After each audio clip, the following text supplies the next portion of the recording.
Hari itu langit mendung di sebuah kota di Jawa Timur.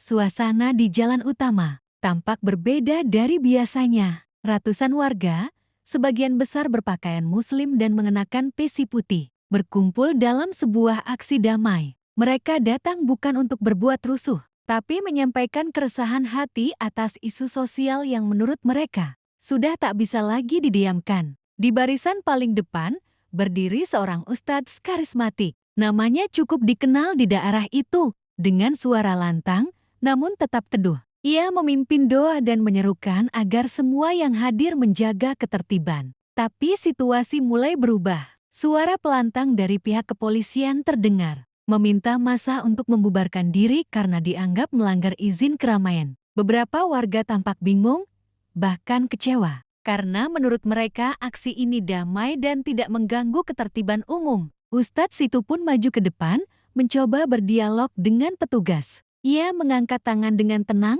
mencoba menjelaskan niat baik aksi mereka. Namun, sesuatu terjadi. Tiba-tiba terdengar suara keras, lalu sorakan. Seorang polisi dengan rompi pelindung dan helm, dalam situasi yang masih belum sepenuhnya jelas, tampak mengangkat kakinya dan menendang ustadz itu dengan keras ke bagian perut. Sang ustadz pun terjungkal ke belakang, terjatuh di aspal. Ditangkap oleh tangan-tangan jamaah yang panik. Kerumunan sontak gaduh. Beberapa warga berteriak. Sebagian langsung mengangkat ponsel mereka untuk merekam kejadian tersebut. Suara takbir menggema, dan pihak polisi lainnya tampak sigap berusaha menenangkan situasi yang mulai tak terkendali. Video itu langsung menyebar ke media sosial. Dalam hitungan jam, jutaan netizen menyaksikannya. Mayoritas menunjukkan kemarahan dan kecewa terhadap tindakan aparat. Namun, tak sedikit pula yang menyuruh publik bersabar dan menunggu penjelasan resmi. Beberapa jam kemudian,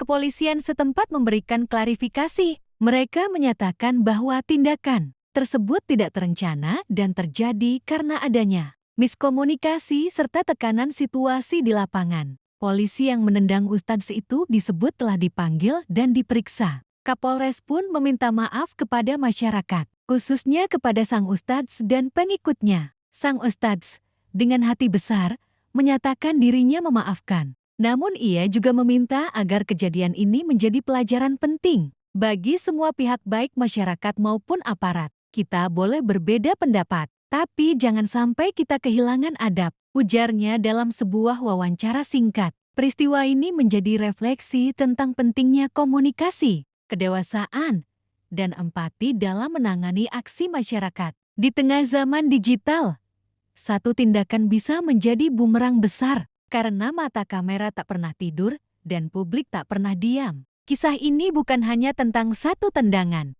tapi tentang bagaimana kekuasaan harus disertai bijaksana dan bagaimana masyarakat punya hak untuk menyampaikan suara dengan damai dan terhormat.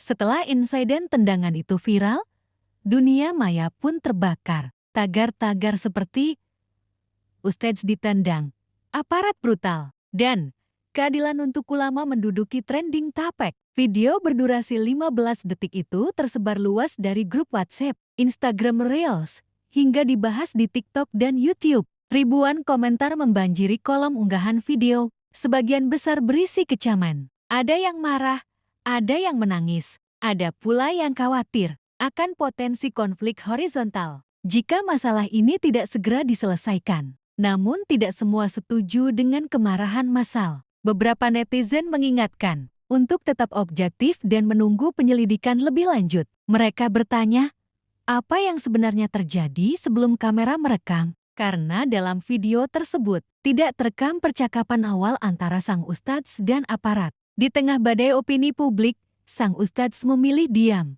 Ia tidak membuat pernyataan panjang di media sosial, tidak menyulut amarah, tidak juga mencari pembenaran. Ia justru mendatangi Mapolres secara pribadi, didampingi beberapa tokoh agama dan kuasa hukum, bukan untuk menuntut, tetapi untuk berdialog. Pertemuan itu berlangsung tertutup, tapi media sempat mencium kabarnya. Dalam pertemuan itu, sang ustadz menyampaikan satu hal yang mengejutkan banyak orang. Ia berkata, "Saya tidak ingin polisi itu dipecat. Saya hanya ingin ia paham bahwa kekuasaan bukan untuk menyakiti. Saya maafkan, tapi jangan sampai ada yang menganggap ini hal biasa. Pernyataan itu membuat banyak orang terdiam. Di tengah dunia yang penuh dendam dan reaksi emosional, seorang korban justru memilih jalan damai. Namun demikian, tekanan publik tetap mengarah ke institusi kepolisian. Komnas HAM mulai turun tangan. LSM Alasan pun membuat petisi agar ada evaluasi mendalam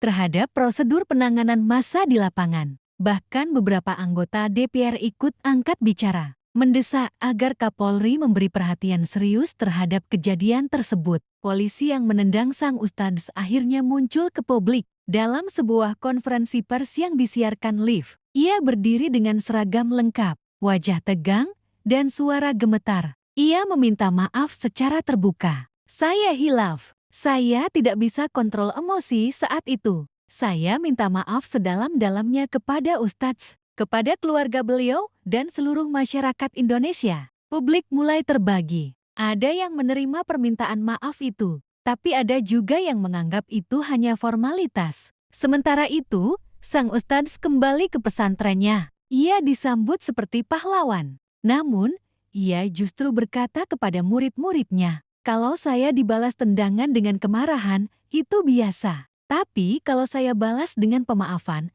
itulah yang Allah ajarkan." Kisah ini tak selesai hanya di jalanan atau media sosial, tapi meninggalkan pesan mendalam bahwa kekerasan, sekecil apapun, bisa memicu badai. Tapi kedewasaan dan ketulusan bisa jadi cahaya dalam gelapnya zaman. Dan sejak hari itu, banyak orang mulai bicara tentang pentingnya humanity di tengah kekuasaan.